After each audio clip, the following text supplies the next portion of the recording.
తన 150 సినిమా కోసం చిరంజీవి ఎన్ని కథలు విన్నాడో లెక్కలేదు. ఇండస్ట్రీలో ఉన్న టాప్ మోస్ట్ రచయితలంతా చిరుకి కథలు వినిపించి నీరసపడిపోయారు.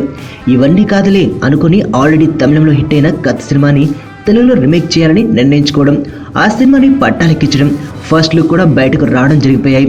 కత్తి కథని చిరు రీమేక్ చేస్తున్నాడు అనగానే కొన్ని సందేహాలు వ్యక్తమయ్యాయి. ఈ సినిమా చిరు ఇమేజ్ కి, ప్రస్తుతం తనకున్న రాజకీయ పరిణతికి సరిపోతాయా అంటూ సందేహాలు లేవనెత్తారు. అయితే కత్తిలో ఓ స్టార్ హీరో చేయాల్సినంత విషయం ఉంది. కథానాయకుడు క్యారెక్టర్ కాస్త డౌన్ టు ఎర్త్ ఉంటుంది ఆ సినిమాలో. రీమేక్ లోనూ యథావిధిగా అది ఫాలో అయిపోతారేమో అనుకున్నారు. అయితే ఇక్కడే కథ తిరగబడింది. చిరంజీవి 61వ పుట్టినరోజు వేడుకలో భాగంగా వినాయక్ ఖైదీ నెంబర్ 150లోని ఓ డైలాగ్ను లీక్ చేశారు. పొగరు నా ఒంట్లో ఉంటుంది, హీరోయిజం నా ఇంట్లో ఉంటుంది అనేది ఆ డైలాగ్. దీన్ని బట్టి చూస్తుంటే కత్తి కథని కూని చేస్తున్నారేమో అన్న సందేహాలు మొదలైపోతున్నాయి. కత్తిలో విజయ్ ఇలాంటి కమర్షియల్ డైలాగులేం చెప్పలేదు. తన పాత్ర పరిధి అందుకు సహకరించదు కూడా. తెలుగులోకి వచ్చేసరికి చిరుకి అనుగుణంగా డైలాగులు వచ్చి పడిపోయాయి.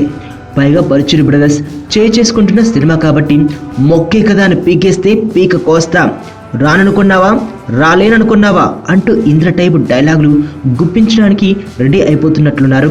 ఇలాంటి పంచ్ డైలాగులు పడాలంటే క్యారెక్టరైజేషన్ మార్చాలి. అలా జరగాలంటే కథ మార్చాలి. చిరు ఇమేజ్ కోసం ఇలా కత్తి కథకు కుట్లు వేసుకుంటూ పోతే కథలో ఔచికం దెబ్బతినే ప్రమాదం ఉంది. కథ లేకపోయినా పర్వాలేదు, చిరు ఇమేజ్ కి తగ్గ డైలాగులు ఉంటే చాలు అని వినాయక్ ఫిక్స్ అయితే మనమేం చేయలేం.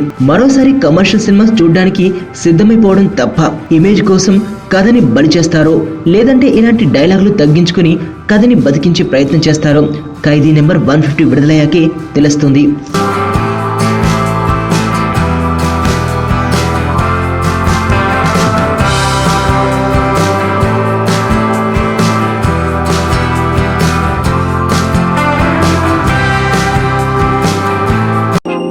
నేను ఆనంద్. ఈ భూమన్నా, ఈ భూమి మీద ఏ సృష్టి అన్నా నాకు చాలా ఇష్టం.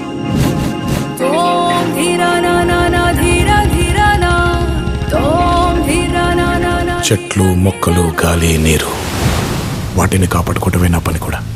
It's a joggers park. 213 చెట్లు ముంబైకి చాలా ఆక్సిజన్ సప్లై చేస్తుంది.